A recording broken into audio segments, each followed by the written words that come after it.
السلام علیکم ورحمۃ اللہ وبرکاتہ۔ الحمد للہ رب العالمین والعاقبۃ للمتقین والصلاة والسلام علی اشرف الانبیاء والمرسلین نبینا محمد وعلی آلہ وصحبہ اجمعین وبعد۔ فعن ثوبان رضی اللہ تعالی عنہ قال بعث رسول اللہ صلی اللہ علیہ وسلم سریة فأمرهم أن يمسحوا على الأصائب يعني العمائم والتثاقين يعني الخفاف، رواه أحمد وأبو داود وصححه الحاكم۔ بلوغ المرام من أدلة الأحکام کی حدیث نمبر 58 ابھی آپ کے سامنے پڑھی گئی ہے۔ حدیث کے جو راوی ہیں حضرت ثوبان رضی اللہ تعالیٰ عنہ مشہور صحابی ہیں۔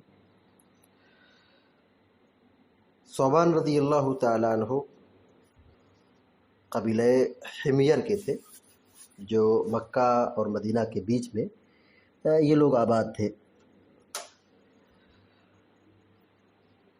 نبی کریم صلی اللہ علیہ وسلم کے خادموں میں سے ہیں۔ حضرت ثوبان رضی اللہ تعالی عنہ نبی کریم صلی اللہ علیہ وسلم کی وفات کے بعد شام میں منتقل ہو گئے تھے، وہیں پہ آپ رہتے تھے۔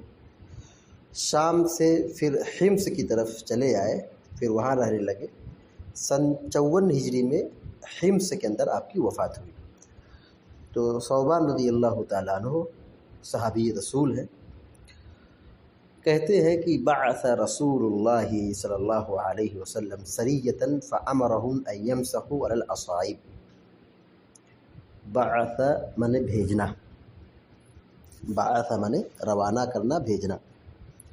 بعث رسول اللہ صلی اللہ علیہ وسلم سریہ، رسول اللہ صلی اللہ علیہ وسلم نے ایک لشکر بھیجا۔ بعث بھیجا، رسول اللہ اللہ کے رسول صلی اللہ علیہ وسلم نے۔ سریۃً، سریہ عربی زبان کا لفظ ہے، اس کا معنی ہوتا ہے چھوٹا لشکر، چھوٹی جماعت۔ اور اہل مغازی کے ہاں سریہ اس جنگ کو کہتے ہیں جس میں اللہ کے نبی صلی اللہ علیہ وسلم بنفس نفیس شریک نہ ہوئے ہوں بلکہ کسی کو روانہ کیا ہو۔ سریہ اس جنگ کو کہیں گے، اس لڑائی کو کہیں گے جس میں اللہ کے نبی صلی اللہ علیہ وسلم نے شرکت نہیں کی۔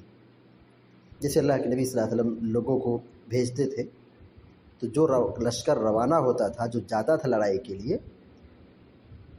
اس لشکر کو سریہ کہا جاتا، اور جس میں نبی صلی اللہ علیہ وسلم شریک ہوتے تھے اس کو غزوہ کہا جاتا تھا۔ تو بہرحال یہاں سریہ کا معنی ہوا چھوٹا لشکر۔ فَأَمَرَهُمْ أَن يَمْسَحُوا عَلَى الْأَصَائِبِ، امر یہ مانے فَأَمَرَ مانے حکم دیا، فَأَمَرَ تو حکم دیا، ہم ان کو، فَأَمَرَهُمْ تو آپ نے ان کو حکم دیا۔ کس بات کا حکم دیا؟ کہتے ہیں أَن يَمْسَحُوا عَلَى الْأَصَائِبِ، یعنی العمائم۔ أن يمسحوا، أن يمسحوا کا معنی ہوگا کہ وہ لوگ مسح کریں، أن يمسحوا کہ وہ لوگ مسح کریں۔ علی الاصائب، اصائب کہتے ہیں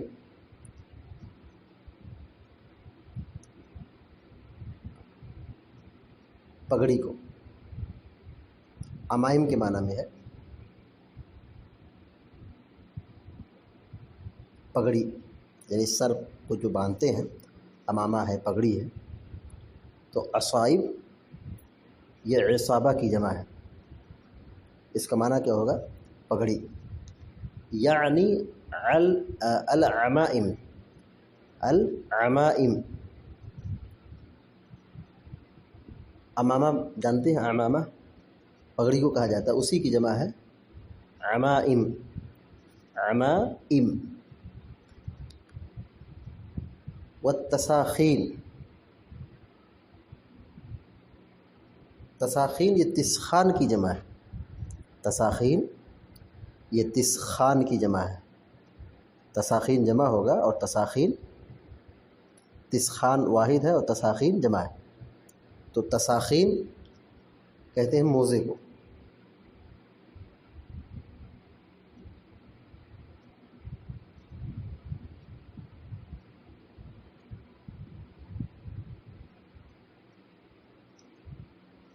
یعنی الخفاف، یعنی الخفاف، خف کی جمع خفاف ہے۔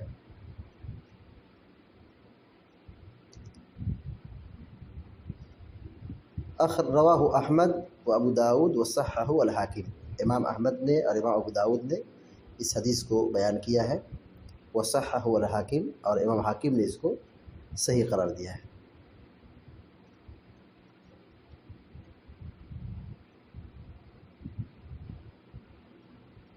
حدیث کا ترجمہ دیکھیے، حضرت ثوبان رضی اللہ تعالیٰ عنہ روایت بیان کرتے ہیں کہ بعث رسول اللہ صلی اللہ علیہ وسلم، کہ اللہ کے رسول صلی اللہ علیہ وسلم نے بھیجا، سریۃً ایک چھوٹا لشکر، سریہ بھیجا، ایک چھوٹا لشکر بھیجا، فأمرہم تو آپ نے انہیں حکم دیا، انہیں نصیحت کی، انہیں حکم دیا، ان یمسحوا علی الاصائب، یعنی الاعمائم، کہ وہ لوگ مسح کریں، ان یمسحوا کہ وہ لوگ مسح کریں، علی الاصائب پگڑیوں پر، یعنی الاعمائم یعنی پگڑیوں پر، اصائب پر مسح کریں، یعنی اصائب کا معنی کیا ہے؟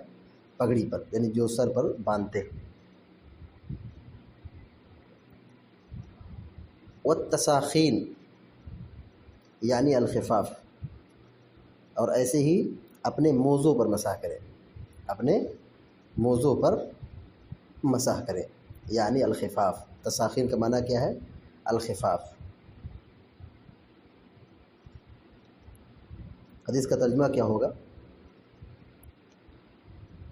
بعث رسول اللہ صلی اللہ علیہ وسلم سریہ، اللہ کے رسول صلی اللہ علیہ وسلم نے سریہ بھیجا، فامرہم تو آپ نے انہیں حکم دیا کہ ان یمسحوا علی الاصائب، کہ وہ لوگ اصائب پر مسح کریں، یعنی العمائم یعنی پگڑیوں پر، والتساخین تساخین پر مسح کریں، یعنی الخفاف، تساخین سے مراد کیا ہے؟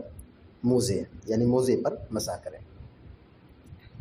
اس حدیث کا جو مفہوم ہے وہ یہ ہے کہ یہاں پگڑیوں پر مسح کریں، اس سے مراد زخموں پر جو پٹی باندھی جاتی ہے وہی مراد ہو سکتا ہے۔ پگڑی پر مسح کرنا تو بالکل واضح سی بات ہے، پگڑی پر مسح کر سکتے ہیں، لیکن اس کا ایک مراد یہ بھی ہو سکتا ہے کہ جو زخم آ گیا ہے اور زخم پر پٹی باندھ لیے ہیں اس پر بھی مسح کر سکتے ہیں، اس سے یہ مراد ہو سکتی ہے، چونکہ وہ بھی ایک باندھنے کی چیز ہے، اور جیسے سر پر کپڑا باندھا جاتا ہے اس کو عمامہ کہتے ہیں، پگڑی کہتے ہیں، اسی طریقے سے جو زخم وغیرہ آ جاتا ہے تو ظاہر ہے وہاں پانی کا استعمال کرنا نقصان دہ ہے، تکلیف کا باعث ہے، اور یہاں جنگ کے لیے روانہ کر رہے ہیں، جماعت کو بھیج رہے ہیں، تو جنگ کے موقع پر جو روانہ کر رہے ہیں تو وہاں پہ جو نصیحت کی جا رہی ہے، نصیحت کا جو اگر آپ بظاہر دیکھیں تو ایک نصیحت یہی نکلتی ہے کہ جنگ کے موقع پر یا لڑائی کے لیے بھیجنے کے وقت جو نصیحت کر رہے ہیں، بظاہر یہی معنی ہو تو سمجھا جا سکتا ہے کہ یہاں پٹیوں سے مراد پگڑی سے مراد وہ پٹی ہے جو زخم کے اوپر باندھی جاتی ہے، تو دوران جنگ جو زخم آتا ہے اور اس کے علاج کے لیے پٹی باندھی جاتی ہے، تو ظاہر ہے پانی اگر استعمال کریں گے، دھلیں گے تو ان کے لیے نقصان دہ ہے اور وہ زخم بڑھ سکتا ہے، پھر مصیبت کھڑی ہو سکتی ہے، تو وہاں پر وہ مسح کر لیں گے، یعنی اعضاء وضو میں سے اگر کہیں زخم لگا ہے، پٹی باندھے ہیں، تو اس کو دھلنے کی ضرورت نہیں ہے، کھولنے کی ضرورت نہیں ہے، بس ہاتھ گیلا کر کے پانی لے کر کے زخم پر پھیر لے تو یہ ان کا وضو ہو جائے گا۔ علی کل حال اس حدیث سے جو باتیں معلوم ہوئی، نمبر 1 نصیحت کرنا چاہیے۔ پہلی بات کیا معلوم ہوئی؟ نصیحت کرنا چاہیے۔ دوسری بات یہ معلوم ہوئی کہ موقع و محل کے اعتبار سے نصیحت کرنا چاہیے، یعنی کس وقت نصیحت کرنا ہے اور کیا نصیحت کرنا ہے اس کا لحاظ رکھنا چاہیے۔ موقع محل کے اعتبار سے وقت کی مناسبت سے نصیحت کرنا چاہیے۔ تیسری بات یہ معلوم ہوئی کہ پگڑی اور پٹی پر مسح کر سکتے ہیں۔